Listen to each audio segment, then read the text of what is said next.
자, 안녕하세요. 오늘은 물건 낙찰 사례된 거 하나 좀 살펴보겠습니다. 자, 본 물건은 공매 물건이었는데요. 2014년 07504-001 사건, 인천 부평구 십정동에 있던 물건입니다. 저희는 한 번 더 유찰되면 받으려고 했는데 다른 사람이 가져갔더라고요. 그래서 이게 5천만 원대에 이렇게 6천만 원대에 낙찰이 됐는데 저희는 좀 생각했던 게 있습니다. 이 물건에 대해서는 정말 남루한 완전히 그냥 영화에 나오는 달동네예요.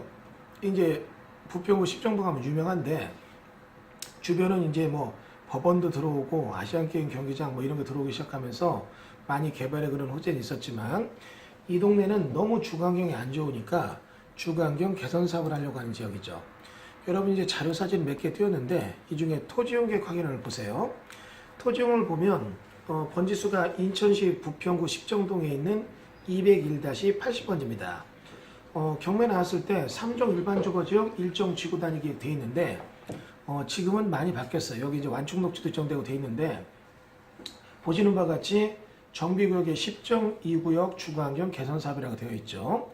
여러분들이 이런 달동네 판자촌 이거 받아서 뭐 할 거야 이 생각 드는데 이런 데 달동네 판자촌이 경매 나왔다면 이게 주거환경 개선 사업구역이라면 정비법으로 가는 겁니다. 그래서 정비법이 이제 사업의 방식이 네 가지가 있는데 여기는 수용 방식이 되겠네요. 그래서 수용을 하기 위해서 이제 시군구 등에서 수용을 하고 보상을 하고 팁이 있어요. 여기는 낙찰받은 사람이 나중에 철거민이 됐을 때 입주권이 됩니다. 그 철거민 입주권, 속된 말로 딱지가 나오는 거죠. 그래서 이런 딱지란 개념을 생각해보고 투자를 한다면 상당히 이런 건 투자 가치가 있어요. 다만 여러분이 이걸 낙찰받았을 때 시행자 쪽에 꼭 문의해서 내가 철거민 입주권 보호 대상이 되는가 이걸 확인해 보셔야 됩니다. 만약에 낙찰받아서 보상가가 나왔는데 보상가로 별로 재미를 못 보거나 다소 손해를 봤어요. 하지만 철거민 입주권이 있으면 여기서 조성되는 토지 건물 중에 임대아파트 등을 굉장히 저가로 받아서 나중에 상당한 이득을 낼 수가 있는 장점이 있습니다. 그러니까 그런 것이 팁이 되는 사업이 이 주거환경 개선 사업이에요. 또 한 가지는 본건은 이런 수용 방식인데 수용 방식이 아닌 나머지 경우가 어떤 게 있냐면 도로 등을 우리가 낼게 집들은 너희들이 고쳐 이게 자가주택계량 방식이라고 합니다.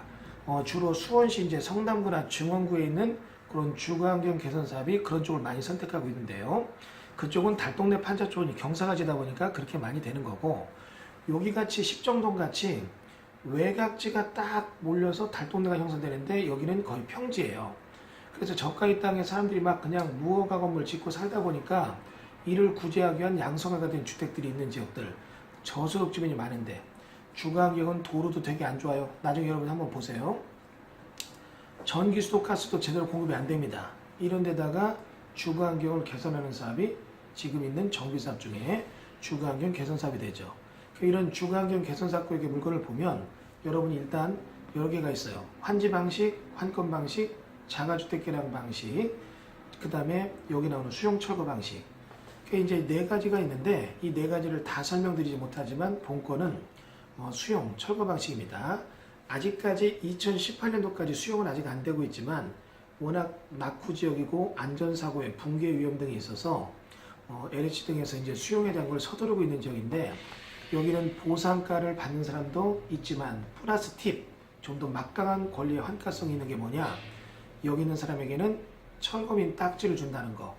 그래서 여러분이 그런 기대치를 보고 철거민 딱지에 대한 것이 맞아지는 조건이라면 과감하게 투자해도 이 지역에서 조금 사는 게 좀 힘들고 어쩔지 모르지만 어떤 소액 투자에서는 굉장히 빚을 볼 수 있는 그런 케이스입니다. 그래서 보상도 받고 나중에 여기에 조성토지의 철거민 주권 대상자가 된다. 그러면 뭐 특별 공급, 뭐 임대 아파트에 대한 해당 지역 거주자 우선 공급 이런 제도가 있으니까 이런 것들을 해당 지역의 지행자, 시군구나 지자체 등에 꼭 문의해서 그런 조건이 맞는 사람들은 입찰을 해도 굉장히 괜찮을 거예요.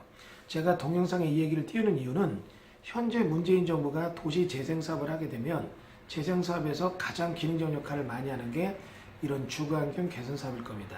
그래서 이런 개선 사업에 대한 얘기들 여러분이 조금 더 깊게 공부를 해보세요.